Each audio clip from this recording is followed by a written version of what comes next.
Lecturer వేధింపులతో degree విద్యార్థి ఆత్మహత్య చేసుకున్న ఘటన విశాఖపట్నంలో సంచలనం రేకెత్తించిన విషయం తెలిసిందే. ఎంవిపి కాలనీలోని సమతా కాలేజ్లో డిగ్రీ థర్డ్ ఇయర్ చదువుతున్న కోన సాయి తేజ శుక్రవారం మధ్యాహ్నం ఇంట్లో ఫ్యాన్ హుక్కుకు ఉరివేసుకుని ఆత్మహత్యకు పాల్పడ్డాడు. అయితే సాయి తేజ బలవన్మరణానికి ఇద్దరు మహిళా లెక్చరర్ల వేధింపులే కారణమని అతడి తల్లిదండ్రులు, తోటి విద్యార్థులు ఆరోపిస్తున్నారు. ముఖ్యంగా ఓ లెక్చరర్ సాయి తేజను లైంగికంగా వేధించారని అంటున్నారు. ఆ లెక్చరర్తో సాయి తేజ వాట్సాప్ చాట్ కూడా బయటకొచ్చింది. ప్రస్తుతం సాయి తేజ మృతదేహం KGHలో ఉంది. ఈ రోజు సాయి తేజ మృతదేహానికి పోస్ట్ మార్టం నిర్వహిస్తున్నారు.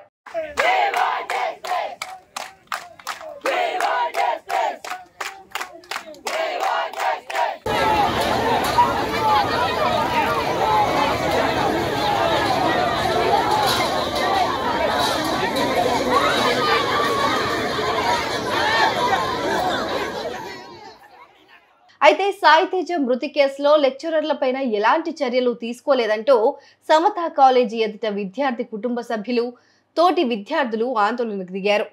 కలెక్టర్ రావాలంటూ నినాదాలు చేశారు. రోడ్డుపైన బైఠాయించారు. దీంతో ట్రాఫిక్ జామ్ అయింది. విద్యార్థులు ఆందోళనకు దిగుతారని ముందుగానే ఊహించిన పోలీసులు సమతా కాలేజ్ వద్ద మోహరించారు. అయినప్పటికీ పోలీసులను నెట్టుకుంటూ కొంతమంది విద్యార్థులు కాలేజీ బిల్డింగ్ పైకెక్కారు. సాయి తేజ కుటుంబానికి న్యాయం జరగకపోతే తాము కాలేజ్ బిల్డింగ్ పై నుంచి దూకేస్తామంటూ బెదిరిస్తున్నారు. వారికి పోలీసులు మైక్ ద్వారా నచ్చజెప్తున్నారు. మొత్తం మీద ప్రశాంతంగా ఉండే ఎంవిపి కాలనీ సాయి తేజ మృతితో రణరంగంగా మారింది.